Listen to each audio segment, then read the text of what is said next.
beginning a healing journey doesn't mean we're just gonna lock our past out. It means we're gonna build almost a bridge through it.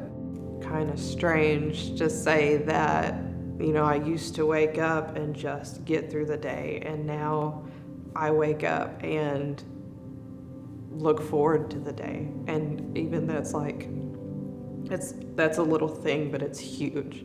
As survivors, we know how big that feels. Sexual crimes against children or adults are enveloped in secrecy. They're enveloped in shame.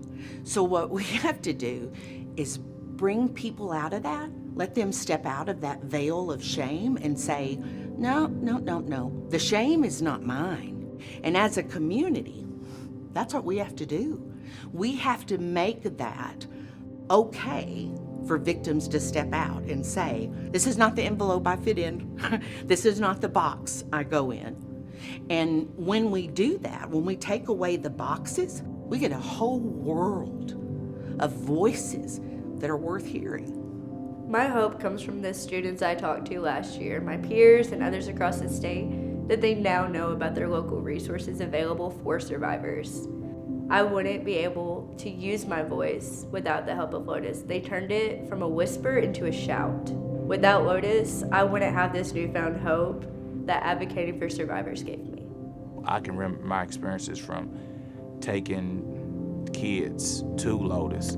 It doesn't matter who it is, it's just one common goal. How can we help? Let's pull our resources and collaborate and find out what this individual needs to help them with their mental health and to help them to thrive and to have success. Lotus is very intentional about partnering with everybody that they can partner with to serve whatever the need is for any of our friends and families that we serve. And that's just incredibly important because it does take a village to kind of come together and accomplish sometimes what seems insurmountable. There are a lot of cases that stick with you, none more so than cases involving crimes like these against children. I would say that they are the hardest cases. They're also personally the most rewarding because, I tell this to every victim, we're doing this because you deserve justice for what happened to you.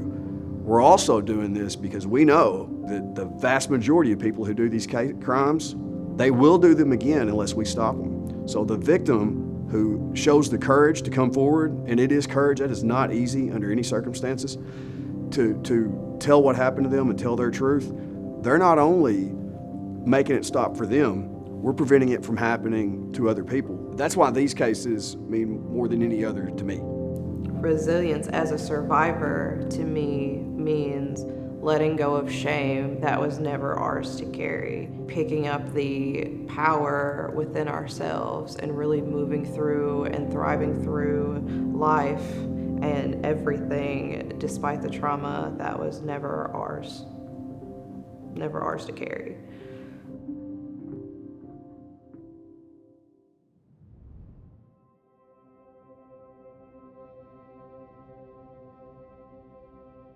My daughter was abused by someone that I grew up with. I watched it take away her innocence, self-resilience, and her voice. But Lotus helped my daughter find her voice, work through moments of anxiety, and realize again her self-worth. There, I found hope that helped to keep me from falling into the encompassing darkness of depression, and joy in celebrating everyday victories, like the miracle of my daughter's laughter. Our healing journey with Lotus not only included the counseling that strengthened each member of my family, but supported us as we navigated the judicial process. When we feared justice wasn't going to be served, our legal advocate encouraged us to speak out in court and demand justice for our daughter, justice she so richly deserved. If I had to pick one way that they helped the most, it is that they heard us. They were there with us, fighting for our daughter right by our side. If you are hurting, scared, or feeling alone in this world, do not give up hope. There are people like those at Lotus who care. I thank God daily for placing them in my family's life.